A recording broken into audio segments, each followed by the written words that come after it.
This is my Sony Alpha 7 R5, and on it I have an 85mm f1.8.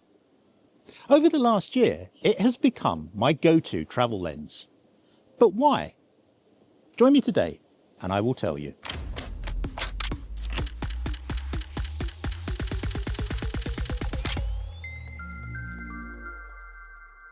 Now, the 85mm has always been regarded as the portrait lens. It's the lens that's a moderate telephoto with a really wide aperture that gives a lovely shallow depth of field and is very flattering on your subjects.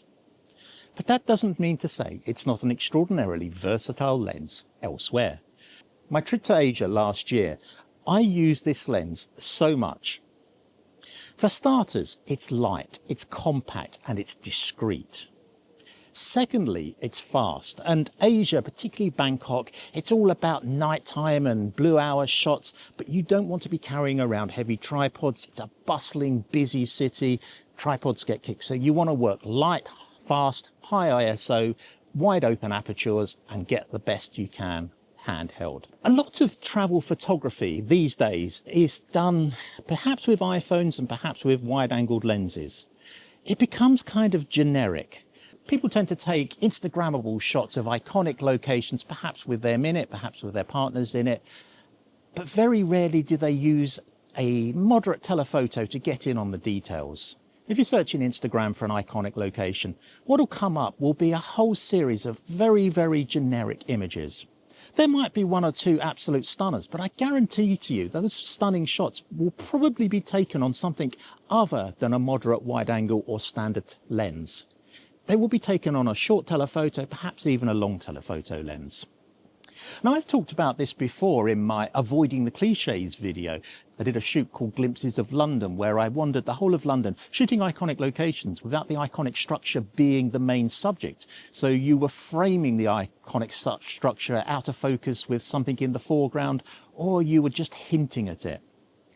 And that's what this sort of lens is absolutely perfect for. You can suggest a location very easily without actually having to show exactly what it is. I used this in Chinatown in Bangkok and it blew me away. I could pick off things like the tuk-tuks and clearly show that it was Chinatown, that it was Bangkok. But I wasn't using a wide-angled lens to show the whole road and the hustle and bustle. It was fantastic for isolating details. This particular shot of a fruit seller in Chinatown, it just blew me away. The perspective, the compression, the way the girl is smiling straight at the camera. If you'd used a wide-angled lens, yes, you might have been able to put more fruit into it, make it more exaggerated, make it more dramatic. But to me, this is much more a natural-looking image because it was shot with a moderate telephoto. But it's not only that, it's the tuk-tuks and all the details of Bangkok and Singapore and Ho Chi Minh City that I went to that I shot just using this 185mm lens. Earlier this year, I did a One City, One Lens video around Newcastle, and this was my lens of choice. I was able to walk around Newcastle and shoot interesting perspectives that I had not seen before, just pulling in the details a little bit. The 61 megapixels allowed me to crop those images in very slightly, but you still had that lovely compression that the 85mm lens actually gives you, that lovely perspective, that lovely field of view. I'll leave a link to that video in the description below. I hope you get time to go and watch that. But another thing I found with this lens as well is shooting video. It's a wonderful video lens. Video is quite hard in that very often if you want stable shots, you need to use a gimbal or you need to use a tripod, particularly if you're using a moderate telephoto. Now, a lot of people will just use iPhones, smartphones, or a wide-angled lens and IBIS to get their shots. That's why, again, with video, you tend to get this sort of fairly generic-looking wide-angle clips. With this particular lens, I get a slightly different look, a slightly compressed perspective. But the beauty of it is because it's so light, so compact, it will go on a gimbal. It's a little heavier than a 50mm or a 35mm prime. It will go on a gimbal and you can balance it easily on a gimbal. You can't put bigger telephotos on a gimbal. It will unbalance it, and even if you can get it balanced, every movement will be like that. The camera will be shuddering as the gimbal tries to get a balance as you move the camera.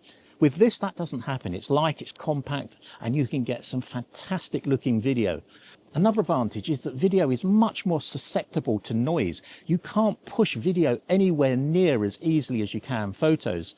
and you can't reduce noise as easily. So having that f1.8 over, for example, an f4 that I have on my 24-105 is a real bonus. And I was able to get some really nice looking evening time, nighttime video in Bangkok and Singapore just because I had this 1.8 aperture. Now that 1.8 is not just about getting more light in, it's about that shallow depth of field. And this comes back to my point about not shooting the cliches. By using that f1.8 aperture, you can make your images look three-dimensional by having a little bit of foreground out of focus and perhaps a little bit of background out of focus.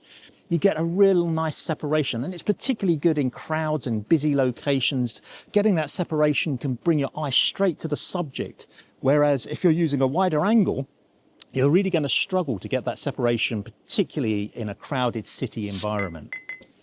Now Sony do an f1.4 version of this lens, but it's massively more expensive.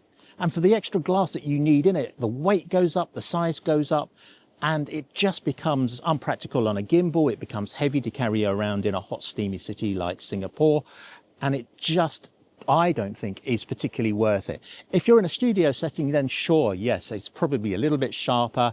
That extra depth of field that you might get from it is going to help you out. But for an everyday walkabout travel lens, the 1.8 for me is absolutely perfect. But there's another thing, and I talked about it in my video in Newcastle, One City, One Lens, and it's about the creative aspect of restricting yourself. When you've got a nice set of zoom lenses in your bag, you can literally shoot anything you want. You can do nice wide-angled shots encompassing a whole city scene, or you can zoom in on details. But you don't have to move. You don't change your perspective. You don't move around. You don't get low. You don't get high. You don't move to the left, move to the right. You just tend to stay in the same place. Using a nice moderate telephoto will really boost your creativity. It will force you to look for shots. It's not the most ideal lens when you start using it. You start thinking to yourself, I'm really struggling here. It's not really pulling in details from long distance, but it's also not being able to get in the whole of a building or the whole of a structure or monument. So you really have to think a little bit outside the box and start looking for the shots with it. And that's a great thing for your creativity. It also makes you experiment with depth of field. Is 1.8 too shallow? Should I go to f4, perhaps 5, 6? It really makes you work your depth of field, that separation, that three-dimensional look to your image. So I hope you're enjoying this video. If you are, a like would be fantastic. A subscription would be even better. And if you're really getting something out of it and you think your fellow photographers would get something out of it, please feel free to share it with them. So in conclusion, the real advantages of this lens are, first, it's compact, it's light, and it's fast. It allows you to walk around a city, shoot handheld at night, and get great shots. Second, it makes you think. It's an out-of-the-box type of lens that is not traditional for travel photography. You have to walk around, look for things that are going to work with this lens. Then you have to incorporate them into your travel photography. You have to still be showing the location that you're in and making it obvious where you are, but you're going to have to use details to do that rather than an all-encompassing view. Now, of course, it's not perfect. This 85mm is going to limit you sometimes. You're going to get to places where you really do want to get a wider view, or you're going to get to places where you really want to get in a bit closer. But you can always come back to that. Going out for one day or a few hours with a single lens, such as this 85mm, in a travel location will really get some great results. You'll see them when you load them into Lightroom or whatever editing suite you use. You will see the improvement in your photography just by using this single lens on a particular shoot. Once you get used to the focal length and finding out how creative you can get with this 85mm, you can add a 50mm or a 35mm and go out and do a 2' shoot. You'll have a much lighter camera bag, but you'll still be able to get those creative shots, but you'll still be thinking about the shots as well. You'll still be restricted, and that will be actually improving your creativity. So what sort of photographer should consider an 85 f1.8? Well, I think basically anyone that's got a little bit of experience with photography and wants to push themselves a little bit further.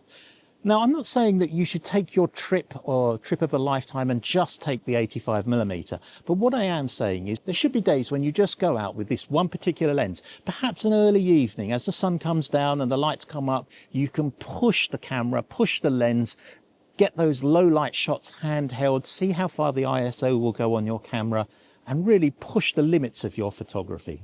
It's great for picking out little details, for minimalist shots, for geometry, symmetry, all that sort of stuff that you'll find in cities and even in landscapes on your travels. For me, I love this lens. It's been my go-to travel lens over the last year, and I'll be keeping it in my kit bag for a very, very long time. That's not to say it's going to be my only lens. I'm keeping the 24-105. I love the versatility of that. I've also recently ordered the Tamron 20-40mm f2.8, in particular for a trip to London. And I will be using that and this to shoot evening video shots in London from a gimbal. The lightness of both these lenses and the relatively fast apertures of them will make it ideal to shoot the bright lights of London on video. So I hope you found this video interesting. If you have, a like would be fantastic. A subscription would be even better. And I look forward to seeing you in the next one.